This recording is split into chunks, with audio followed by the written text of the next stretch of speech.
My name is Anuj Kumar Sharma and welcome to अपनी कक्षा।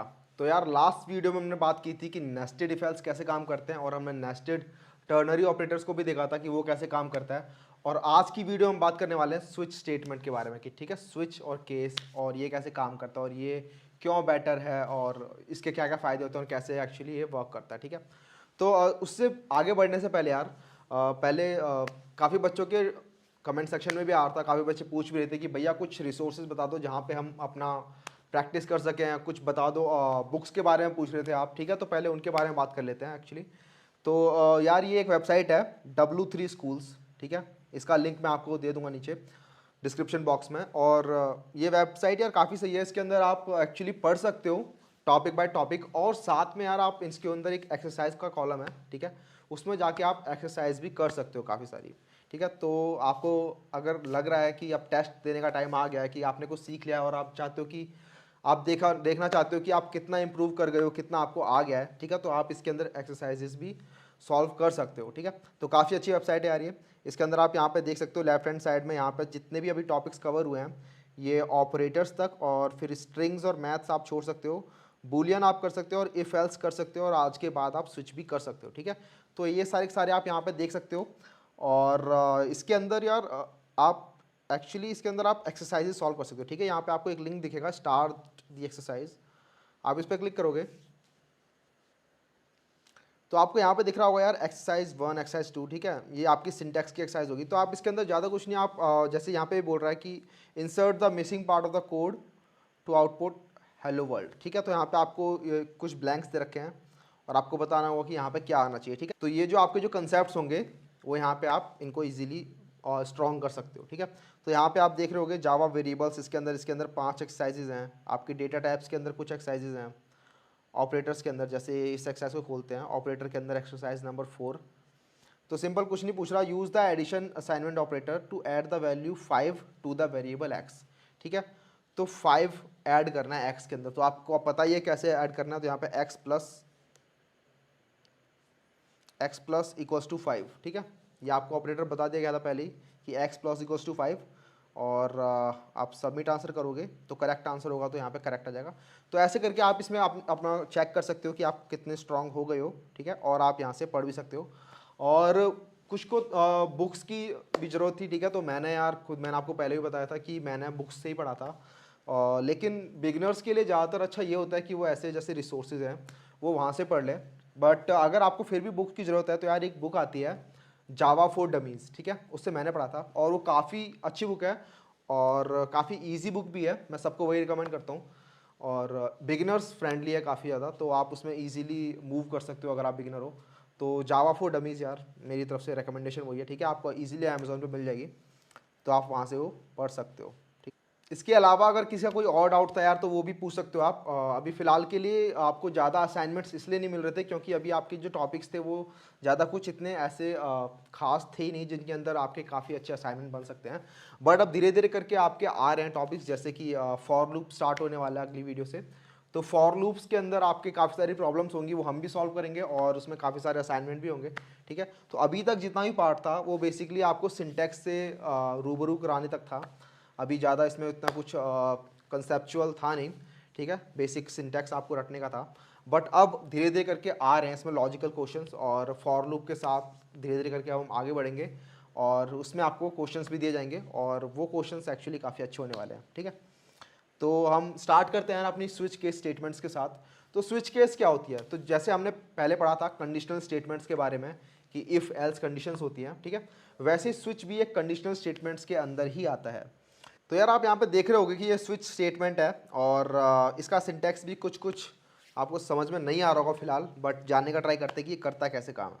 तो स्विच स्टेटमेंट, इसके अंदर पैरेंथेसिस में आप एक्सप्रेशन लिखते हो। ठीक है, एक्सप्रेशन या वेरिएबल यहाँ पे लिखा हुआ है, तो आप वो वैल्यू जो आप चाहते हो चेक करना कि ये वैल्यू किसके बराबर होने वाली है, ये वैल्यू वैल्यू 1 के बराबर होने वाली है क्या, ये वैल्यू वैल्यू वैल्यू 2 के बराबर होने वाली है, इस टाइप की जो फंडे होते हैं, इस टाइप की जो इफ़ कंडीशंस होती हैं उनको ईजियर तरीके से लिखने का ये तरीका होता है। ठीक है, तो एक बार एक इफ़ कंडीशन देख लेते हैं कि वो इफ़ कंडीशन कैसे मैसी हो सकती है और कैसे स्विच कंडीशन से उसे हम अच्छा बना सकते हैं। ठीक है, तो मैं क्या करूँगा कंडीशनल स्टेटमेंट्स के अंदर ही एक नई क्लास बना लेते हैं, न्यू क्लास, और इसका नाम देने वाला हूँ मैं स्विच केस स्टेटमेंट्स।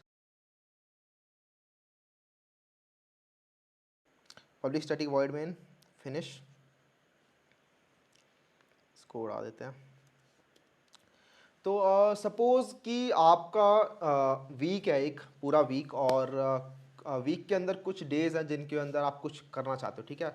अगर संडे है तो आप कुछ और करना चाहते हो, मंडे है तो आप कुछ और करना चाहते हो, ठीक है, ऐसा कुछ है। तो let's say int day of week, let's say 4।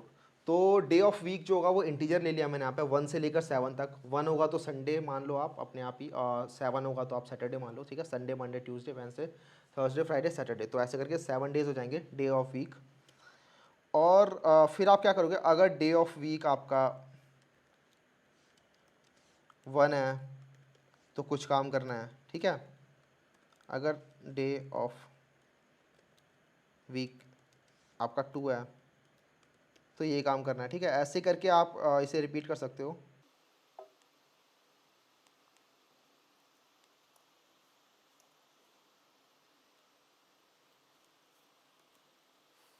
तो यहाँ पे 1 2 लेट्स से 3 4 5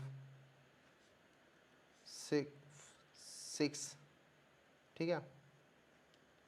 और इफ डे ऑफ वीक आपका 7 है तो आप ये काम करना चाहते हो, ठीक है। तो आपने यहाँ पे देखा मैंने यार, डे ऑफ वीक जो एक वेरिएबल था, जो एक एक्सप्रेशन थी, उसको मैं 7 बार चेक कर रहा हूँ, ठीक है। 7 बार चेक कर रहा हूँ कि अगर ये 1 है तो ये काम करो, 2 है तो ये काम करो। आप यहाँ पे मल्टीपल इफ्स के बजाय आप एल्स इफ भी लगा सकते हो, सेम रिजल्ट आने वाला है। बट यहाँ पे हो क्या रहा है, मुझे बार बार डे ऑफ वीक को चेक करना पड़ रहा है, ठीक है। बार बार मुझे डे ऑफ वीक को चेक करना पड़ रहा है, और इससे काफ़ी आपका जो कोड है वो मैसी हो जा रहा है, ठीक है। बीच में अगर आपका डे ऑफ वीक कहीं पे चेंज हो गया तो फिर आपका फिर पूरा खेल खत्म हो जाएगा, बिकॉज आपका फिर वो डे ऑफ वीक, अगर सपोज मैंने यहाँ पे किसी कोई आया बीच में और उसने 4 की जगह 1 कर दिया, ठीक है, तो आपका कोड फिर वहीं से ख़राब ही हो गया पूरा का पूरा, ठीक है। तो ऐसी चीज़ें हो सकती हैं आपके कोड में, ठीक है। तो आप चाहते हो कि जो एक वेरिएबल जो एक्सप्रेशन है वो एक ही बार चेक हो और वो सबके सब चेक कर लें, ठीक है। जितनी भी चीज़ें हैं, जितनी भी आपकी वैल्यूज़ हैं, वो सबके लिए चेक हो जाए। तो उसके लिए यार आप स्विच स्टेटमेंट यूज़ करते हो, ठीक है। स्विच स्टेटमेंट यहाँ पे काम आती है काफ़ी। तो आप क्या करोगे स्विच स्टेटमेंट के अंदर, कि जो डे ऑफ वीक जो आपने बनाया है ना, ये जो एक्सप्रेशन है, ये जो वेरिएबल या एक्सप्रेशन है, इसको आप स्विच में डालोगे पैरेंथेसिस के अंदर, और आप मल्टीपल केसेस बना लोगे, ठीक है। तो हमारे केस में यहाँ पे केसेस क्या हो जाएंगे, 1 2 3 4 5 6 7, ठीक है। तो बार बार मुझे डे ऑफ वीक को चेक करने की जरूरत नहीं है। डे ऑफ वीक मैंने यहाँ पे स्विच में डाला एक बार, और मैं मल्टीपल केसेस बना लूँगा, ठीक है, 1 से लेकर 7 तक। और उनके अकॉर्डिंगली जो भी मुझे एग्जीक्यूट कराना है वो यहाँ पे मैं एग्जीक्यूट करा सकता हूँ स्टेटमेंट्स के अंदर, ठीक है। इस स्टेटमेंट में कुछ करा लूँगा, इस स्टेटमेंट कुछ और प्रिंट करा लूँगा, ठीक है। सपोज डे 1 है तो मैं छुट्टी पे हूँ, डे 2 है तो मैं ऑफिस जा रहा हूँ, डे 3 है मैं फुटबॉल खेलने जा रहा हूँ, ठीक है। ऐसे करके आपके डे 7 तक आप कुछ भी कर सकते हो, तो यहाँ पे वो स्टेटमेंट्स आ जाएंगी आपकी। अच्छा ठीक है, तो स्विच और केस तो आपको समझ में आ गया होगा। स्विच के अंदर आप एक्सप्रेशन डालते हो, और केस मतलब कि क्या केस है, केस 1 है, केस 2 है, केस 7 है, या फिर केस कुछ और है, ठीक है। वो यहाँ पे होता है। एक यहाँ पे आपको डिफ़ॉल्ट दिख रहा होगा। डिफ़ॉल्ट का मतलब कि अगर इनमें से कुछ भी नहीं है, अगर 1 से लेकर 7 तक कुछ नहीं मिला तो डिफ़ॉल्ट वाला एग्जीक्यूट हो जाएगा। जैसा आपको बताया था इफ़ एल्स इफ़ वाला था, कि इफ़ के अंदर आप मल्टीपल एल्स इफ़ डाल सकते हो, और उसके बाद में आप एंड में चाहो तो एक एल्स स्टेटमेंट भी लगा सकते हो, ठीक है। एल्स स्टेटमेंट क्या था कि अगर ऊपर से लेकर अभी तक इसे कुछ नहीं मिला तो एल्स स्टेटमेंट एग्जीक्यूट तो होगा ही होगा। वैसे यहाँ पे डिफ़ॉल्ट है, अगर इसे ऊपर से लेकर अभी तक नीचे तक कुछ नहीं मिला तो लास्ट वाला तो एग्जीक्यूट हो ही जाएगा, ठीक है। तो डिफ़ॉल्ट वहाँ पे यूज़ हो जाता है। और फिर आपको यहाँ पे ब्रेक दिख रहे होंगे, ठीक है, ब्रेक ब्रेक। तो ब्रेक से क्या होता है यार कि अगर इसे आपकी वैल्यू 1 मिल जाती है, कि अगर आपका सपोज वैल्यू 1 आपकी ट्रू हो गई, ठीक है, तो वो वैल्यू 1 वाली स्टेटमेंट को प्रिंट कर देगा, प्रिंट कर देगा, या फिर जो भी काम होगा यहाँ पे वैल्यू 1 के अंदर जो स्टेटमेंट्स होंगी वो सारी सारी लाइनें एग्जीक्यूट हो जाएंगी। अगर आप यहाँ पे ब्रेक नहीं लगाते हो, ठीक है, तो वो वैल्यू 2 को भी चेक करेगा, और वैल्यू 2 को चेक करेगा, और वैल्यू 2 अगर ट्रू हो गई इस बार तो वो वैल्यू 2 को भी प्रिंट कर देगा। तो ऐसे करते करते वो सबको प्रिंट करता रहेगा, ठीक है। तो इससे बचने के लिए हम क्या करते हैं, यहाँ पे ब्रेक स्टेटमेंट लगा देते हैं। अभी हम कोड में भी देखेंगे, लेकिन ब्रेक स्टेटमेंट से क्या होता है कि अगर इसे दिख गया कि वैल्यू 1 अगर ट्रू हो गई तो उसी टाइम ये बाहर निकल जाएगा, ठीक है। उसी टाइम ये स्विच वाले ब्लॉक से बाहर निकल जाएगा, और आपके लिए सारी सारी चीज़ें प्रिंट नहीं होंगी यहाँ पे उस केस में। तो यार ये एक स्विच स्टेटमेंट का एक फ्लो चार्ट भी है, ठीक है। इस फ्लो चार्ट को देख लेते हैं। तो ये एक्सप्रेशन आपकी हो गई, जो एक्सप्रेशन हमारी थी डे ऑफ वीक, तो ये एक्सप्रेशन हो गई। ये चेक करेंगे क्या केस 1 से मैच कर रही है। अगर केस 1 से मैच कर रही है तो आप कोड ब्लॉक 1 में चले जाओगे, ठीक है, जो कोड ब्लॉक होगा, और उसमें आपने ब्रेक लगा रखा है, अगर वो ट्रू है तो वो डायरेक्ट खत्म हो जाएगा, ठीक है, नीचे चला जाएगा।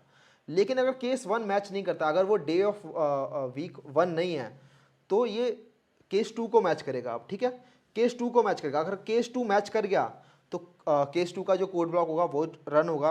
अगर केस 2 भी मैच नहीं किया तो केस 3, ऐसे केस 4, केस 5, केस 7, और आप जितने मर्जी केस बना सकते हो। और फाइनली अगर आपने एक डिफ़ॉल्ट लगा रखा है तो डिफ़ॉल्ट वाला केस भी जो ब्लॉक होगा वो एग्जीक्यूट हो जाएगा, ठीक है। तो इसको अब कोड में देख लेते हैं कि कोड में हम स्विच स्टेटमेंट्स कैसे लिखते हैं। तो सेम एग्जांपल ले लेते हैं यार, ये डे ऑफ वीक वाला ही। तो मैं क्या करता हूँ, इस पूरे कोड को कमेंट कर देता हूँ। तो कमेंट करने के लिए कमांड स्लैश या फिर कंट्रोल स्लैश आपके विंडोज़ के केस में, ठीक है।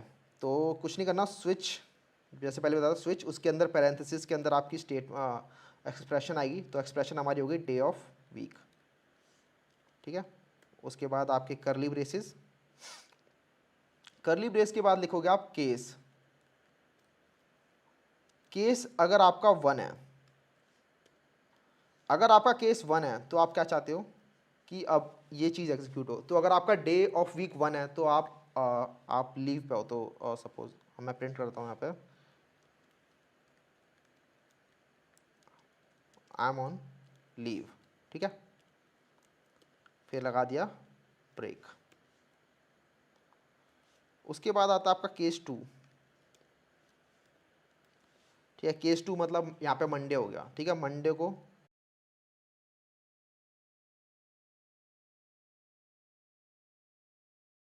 फिर केस 3, ऐसे आपके केसेस चलते रहेंगे। सपोज केस 3 के अंदर आप इस पर दादा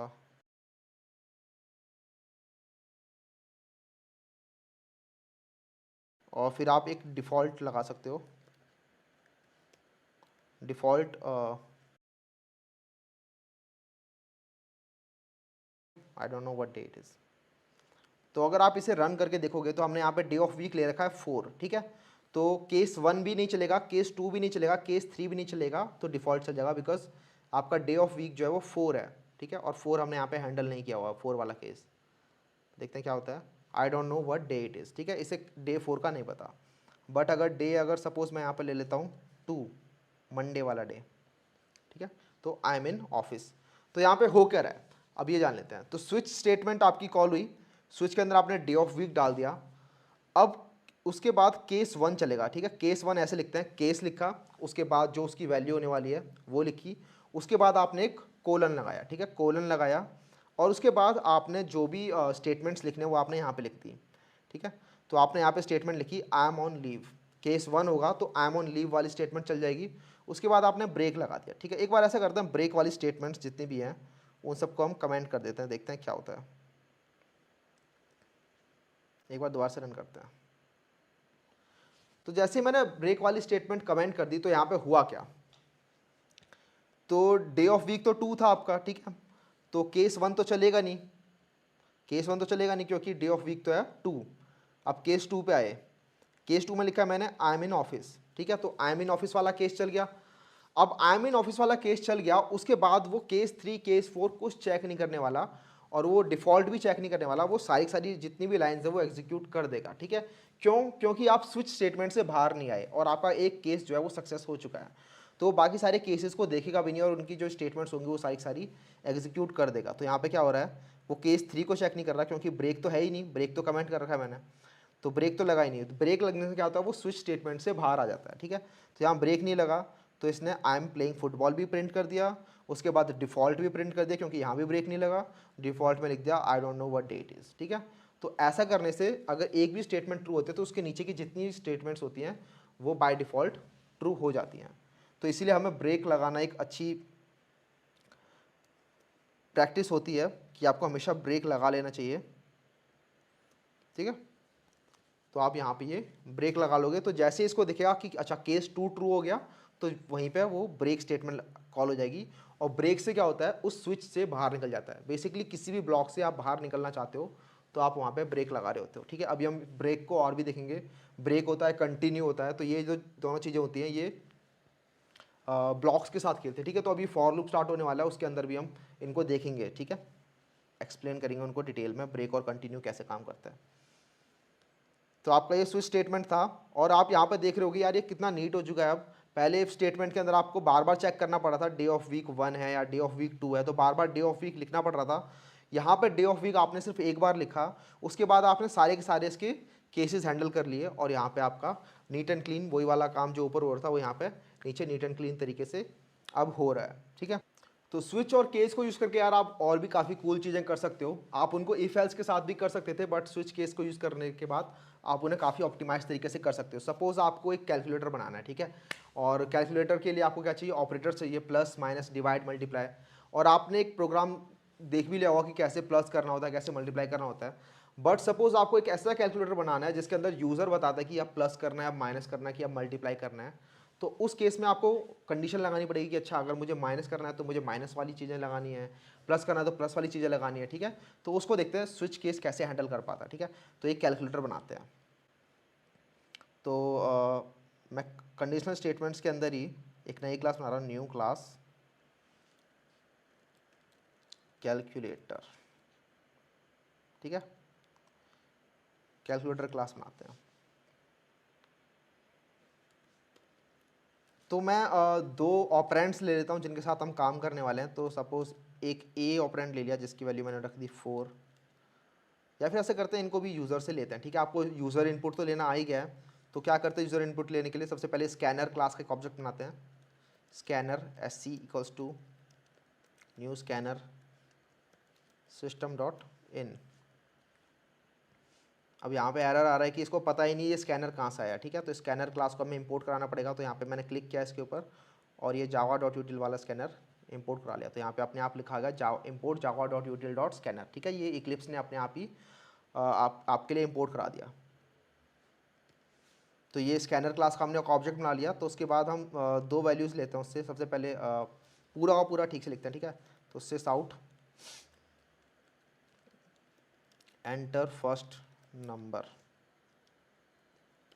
और int a equals to SC dot next int, ठीक है। तो एंटर फर्स्ट नंबर, उसके बाद आपने ए के अंदर जो जिसने नंबर एंटर किया वो आपने स्टोर करा लिया। उसके बाद आप लिखते हो एंटर सेकंड नंबर। तो आपने बी के अंदर दूसरा नंबर रख लिया। उसके बाद आप उससे बोलते हो कि एंटर दी ऑपरेशन, कि आप क्या करना चाहते हो, प्लस करना चाहते हो, माइनस करना चाहते हो, मल्टीप्लाई करना चाहते हो, या डिवाइड करना चाहते हो। आपने वो इनपुट मांग लिया और वो इनपुट आप कैरेक्टर के अंदर स्टोर करा सकते हो। तो char operation equals to SC dot.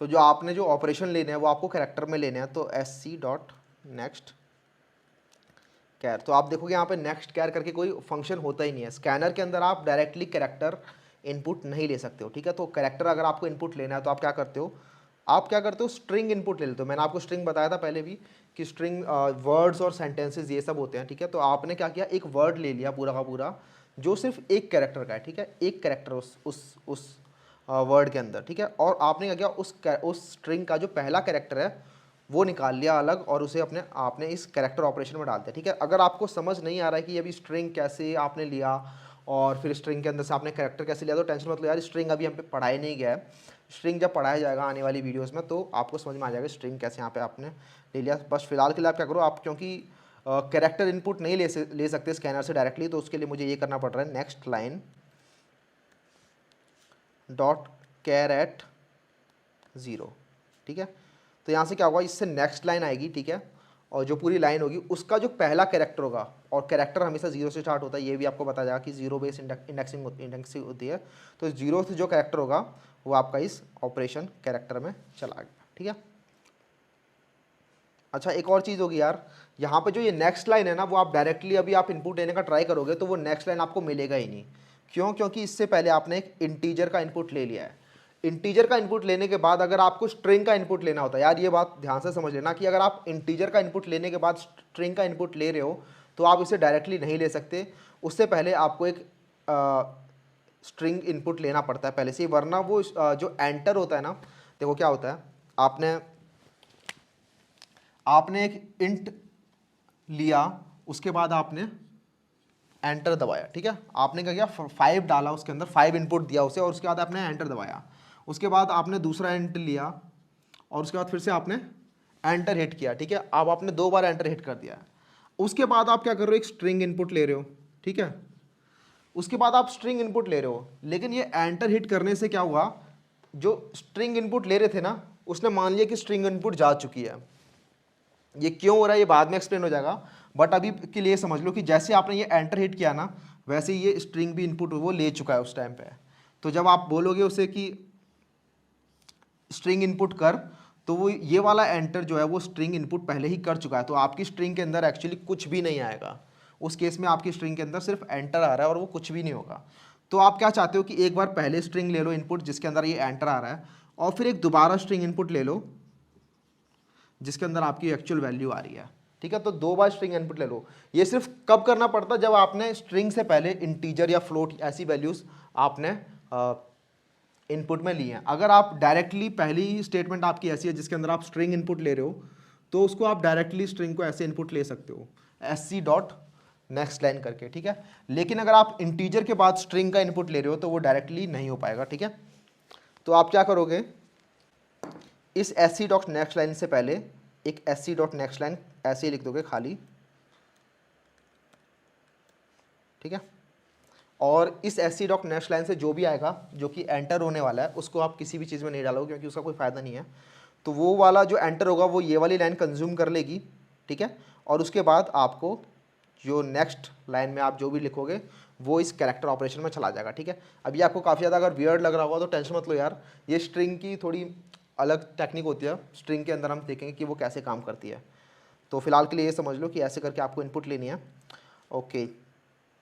अब हम यहाँ पे स्विच स्टेटमेंट अपनी लगा सकते हैं। स्विच स्टेटमेंट किसके ऊपर लगाएंगे, आपकी ऑपरेशन के ऊपर, कि अगर ऑपरेशन आपका आपने प्लस डाला है तो प्लस करेंगे, मल्टीप्लाई डाला है तो मल्टीप्लाई करेंगे, माइनस डाला है तो माइनस करेंगे, डिवाइड डाला है तो डिवाइड कर लेंगे, ठीक है। एक्चुअली अगर हम डिवाइड ऑपरेशन सपोर्ट कर रहे हैं तो मुझे लगता है हमें यहाँ पे फ्लोट लेना चाहिए ए और बी को, बट फिलहाल के लिए मैंने यहाँ पे इंटीजर ले लिया है, बट कोई बात नहीं। तो स्विच ऑपरेशन केस मैंने आपको बताया था, जो आपके कैरेक्टर्स होते हैं उनको आपको हमेशा सिंगल कोट्स में लिखना होता है। तो अगर कैरेक्टर केस आपका प्लस है तो क्या काम करना है, तो हम एक ऐसा करते हैं, इंट रिजल्ट करके बना लेते हैं, उसके अंदर फिलहाल 0 डाल देते हैं। और अगर आपका प्लस केस है, प्लस का केस है, तो रिजल्ट के अंदर डाल देंगे हम a प्लस बी, ठीक है, क्लियर है। और यहाँ पे कर देते हैं ब्रेक, वरना अगर प्लस हुआ तो अगर आपने ब्रेक नहीं लगाया तो जितने भी नीचे आप एक्सप्रेशन लिखोगे वो सारी एक एक करके एग्जीक्यूट होती जाएंगी, ठीक है। प्लस का केस हो गया, अब केस ले लेते हैं माइनस का, कि अगर आप माइनस कर रहे हो तो आप रिजल्ट में डालोगे a माइनस बी, ठीक है। तो ये आपका मल्टीप्लाई का केस हो गया और डिवाइड का केस हो गया। उसके बाद सपोज आपने कोई ऐसा कैरेक्टर इनपुट ले लिया जो इन चारों में से ही नहीं है, ना प्लस है, ना मल्टीप्लाई है, ना माइनस, ना डिवाइड, तो आप क्या चाहते हो, तो आप प्रिंट कराना चाहते हो कि इनवैलिड ऑपरेशन, कि आप कुछ इनवैलिड ऑपरेशन कर रहे हो, ठीक है। हाँ, डिफ़ॉल्ट के बाद आपको यहाँ पे कॉलन लगाना है। अच्छा, डिफ़ॉल्ट स्टेटमेंट के बाद आपको ब्रेक लगाने की ज़रूरत नहीं है क्योंकि उसके बाद तो कुछ है ही नहीं जो एग्जीक्यूट होगा, ठीक है। तो आप यहाँ पे ब्रेक नहीं भी लगाओगे तो भी आपका काम चल जाएगा। और स्विच स्टेटमेंट से बाहर आए और यहाँ पे प्रिंट करा लेते हैं result. The result is result. ठीक है, तो ये आपका कैलकुलेटर तैयार होगा। यहाँ पे आप क्या कर रहे हो, आप ए और बी दो इनपुट मांग रहे हो, उसके बाद ऑपरेशन भी यूजर से मांग रहे हो, और ऑपरेशन के बेस पे आप ऑपरेशन कर रहे हो। यहाँ पे अगर प्लस का ऑपरेशन है तो आप प्लस कर रहे हो, मल्टीप्लाई का ऑपरेशन है मल्टीप्लाई कर रहे हो, और उन सबको रिजल्ट में स्टोर कर ले रहे हो, और फाइनली आप रिजल्ट प्रिंट करा ले रहे हो। अगर आप प्लस माइनस मल्टीप्लाई डिवाइड के अलावा कोई ऑपरेशन बोलते हो उसे करने के लिए, या कुछ और उसे बोलते हो करने के लिए, तो उसे वो इनवैलिड ऑपरेशन बोल के कुछ भी प्रिंट नहीं करेगा वहाँ पे। एक्चुअली प्रिंट करेगा वो, यहाँ पे ये जो वैल्यू जीरो रखी है मैंने, वो जीरो वैल्यू यहाँ पे प्रिंट कर देगा, जो कि आपकी इनवैलिड वैल्यू है। ठीक है, okay let's run this. Run किया तो यहाँ पे लिखा रहा है एंटर फर्स्ट नंबर। ठीक है, so let's say first number is 12, enter. फिर बोलता है enter second number, second number let's say आपका 3 है। ठीक है, उसके बाद मैंने एंटर 8 किया। आप यहाँ पे देख रहे होगे कि एरर आ रहा है, तो मुझे दिख गया मैंने गलती क्या करी है। तो यहाँ पे मैंने लिखा है हैज़ नेक्स्ट लाइन, मुझे हैज़ नेक्स्ट लाइन नहीं लिखना चाहिए, मुझे यहाँ पे नेक्स्ट लाइन लिखना चाहिए। ठीक है, तो यहाँ पे नेक्स्ट लाइन लिखेंगे तो ये नेक्स्ट लाइन जो होगी ये इस एंटर में चली जाएगी। मैंने यहाँ पे हैज़ नेक्स्ट लाइन लिख लिया था, जिसका काम कुछ अलग होता है, वो आपको बाद में बता देंगे, लेकिन फिलहाल के लिए हम यहाँ पे नेक्स्ट लाइन लिख रहे हैं, क्योंकि नेक्स्ट लाइन से आपकी नेक्स्ट इनपुट आती है, नेक्स्ट स्ट्रिंग की इनपुट आती है। बट हैज़ नेक्स्ट लाइन से चेक होता है कि आगे लाइन है कि नहीं है। ठीक है, तो वो उसने कुछ काम यहाँ पे किया नहीं, और वो डायरेक्ट इस लाइन पे चला गया, और दिक्कत हो गई काफ़ी। और यहाँ पे string index out of bound exception आ गया, क्योंकि स्ट्रिंग के अंदर आपने कुछ डाला ही नहीं और आप उसके अंदर से जीरोथ कैरेक्टर निकालना चाहते हो। तो ये अगर आपको यहाँ पे एरर समझ में नहीं आ रहा कि एरर का मतलब क्या है, तो ये आपको पूरा पता चलेगा जब आप स्ट्रिंग के अंदर आप वर्क करोगे। फिलहाल के लिए समझ लो यार, यहाँ पे मैंने हैज़ नेक्स्ट लाइन लिखा था, उसको मैंने नेक्स्ट लाइन में कन्वर्ट कर दिया। ओके, दोबारा रन करते हैं इसे। ठीक है, तो enter first number again let's say 12, second number 3, उसके बाद एंटर दी ऑपरेशन। ऑपरेशन में आपने सपोज लेट्स से माइनस कर दिया। ठीक है, माइनस लिखा और एंटर, तो द रिजल्ट इज़ 9।